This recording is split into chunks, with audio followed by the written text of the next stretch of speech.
Bueno, ¿cómo nace el periodismo moderno? Algunos dicen que el periodismo nace de la necesidad de contar la historia. ¿Cómo podemos ilustrar esto?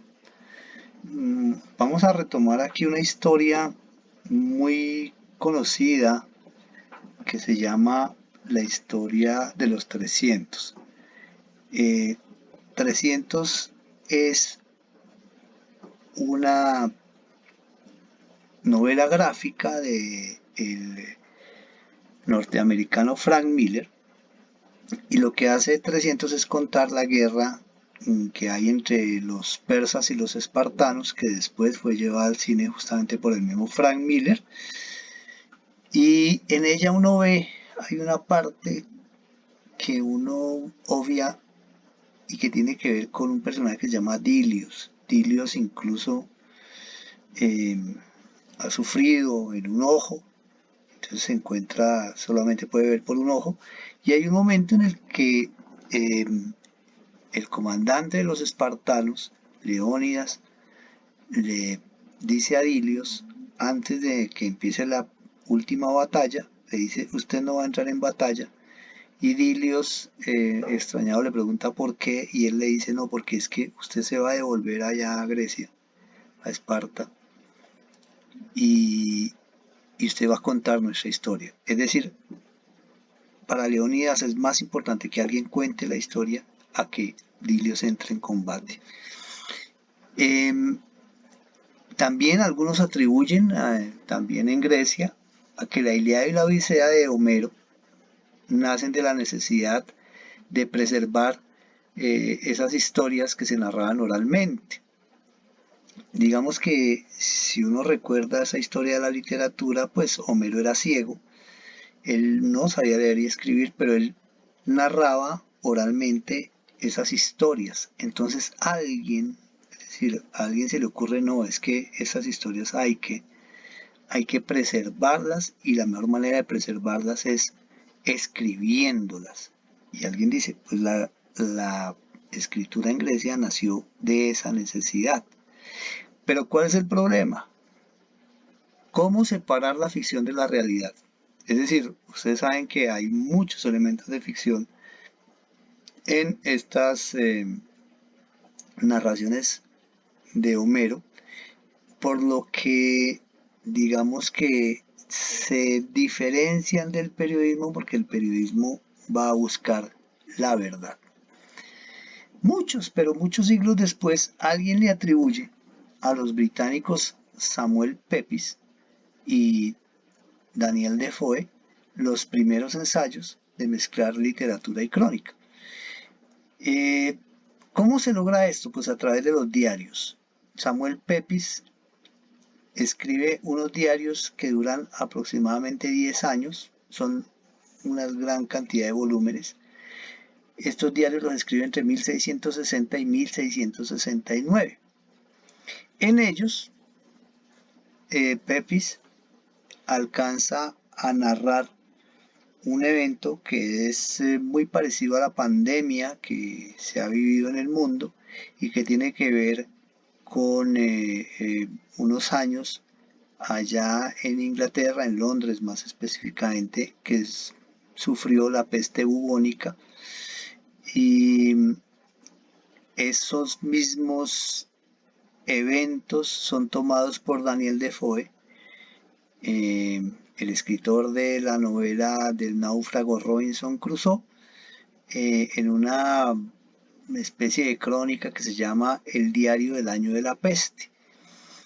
Alguien dice que Crusoe está más llevado por la ficción, en tanto que cuando él escribe, perdón, cuando se da el año de la peste, él tiene apenas 5 años, pero él se basa en los escritos de un tío de él y tal vez en los mismos escritos de Pepys.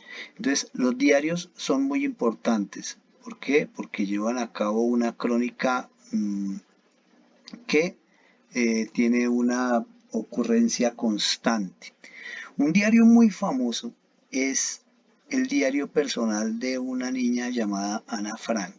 Ana Frank es una niña holandesa, o fue una niña holandesa, que durante la ocupación nazi en Ámsterdam, ella es resguardada, ocultada por algunos amigos junto con su familia en una parte de la casa a la que se accedía a través de un mecanismo de puertas falsas, por ejemplo esa puerta falsa de la biblioteca.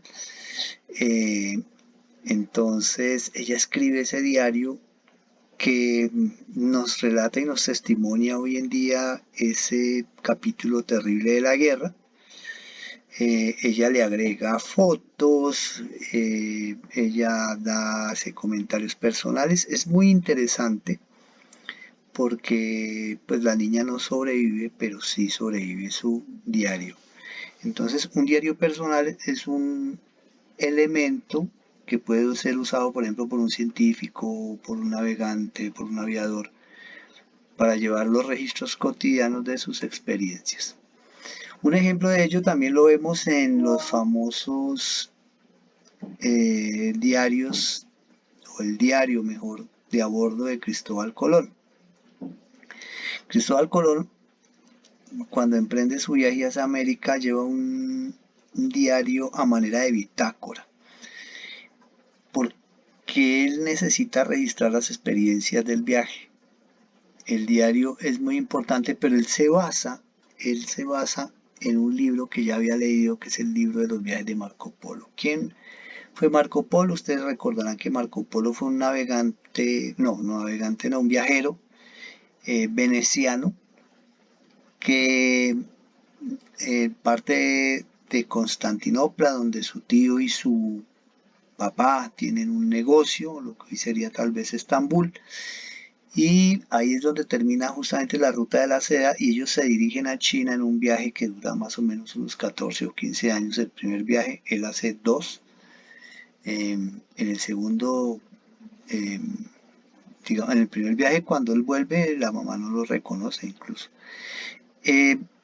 Cuando él hace ese viaje, el segundo viaje, al volver es víctima de una guerra que existe entre los genoveses y los venecianos y es apresado en Génova. En la celda conoce a un escritor llamado Rustichello de Pisa y Rustichello, se encarga de escribir o transcribir las aventuras o la crónica del viaje de Marco Polo, en este caso en China. Entonces son muy importantes esos diarios. ¿De dónde nacen esos diarios? Es muy probable que nazcan de lo que llamamos una bitácora. La bitácora es una especie de libro que se utiliza en marinería y se utiliza sobre todo para llevar un registro de cosas. Por ejemplo, ahí se colocaban los mapas, ahí se lleva un apunte de los puertos, de por dónde se puede fondear, datos de navegación en frío, hacia tener en cuenta, por ejemplo, longitudes, latitudes, el mantenimiento del mismo barco. Y en el caso de estos viajeros antiguos, pues que ellos narraban cosas, eventos, describían animales, qué sé yo, que veían. La bitácora es exactamente una columna, un mueble sobre el que se colocaba la brújula. Y esto iba muy cerca al timón del barco y en ese mueble se colocaba ahí dentro digamos los apuntes que tenían el capitán, sobre todo el capitán del barco llevaba esos apuntes. Un ejemplo importantísimo de esto, no como bitácora en sí, sino como registro cronológico, lo ejecuta un italiano llamado Antonio Pigafetta, que él viaja inicialmente a instancias de Magallanes y al final con Juan Sebastián Elcano.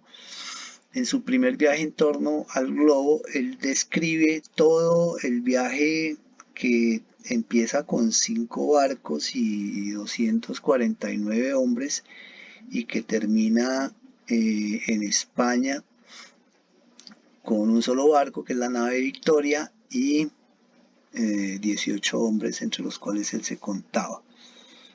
Yo diría que hoy en día las bitácoras han simplemente mutado, los blogs son una bitácora de alguna manera, y también los TikToks, por ejemplo, porque los TikTokers y los YouTubers se encargan de contar la cotidianidad de hoy en día, pero de manera virtual. Bueno, ¿cuáles fueron los primeros formatos que se dieron en materia de periodismo? El Acta Diurna de Roma del siglo I después de Cristo se considera como la primera publicación eh, eh, la primera publicación que tiene una paulatinidad, que tiene un lapso. Eh, Estas actas diurnas las encargó de hacer el emperador Julio César.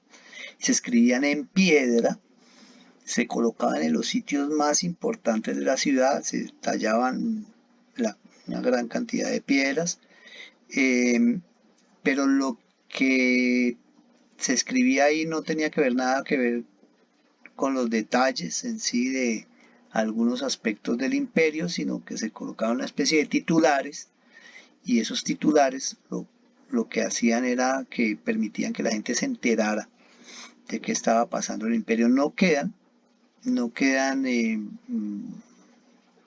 solo queda, digamos, que el recuerdo de estas actas diurnas, eh, y pues se considera ya muchos siglos después que el Strasburger Relation, que se empieza a publicar en la ciudad de Estrasburgo en Alemania en 1605, es quizá el primer periódico impreso.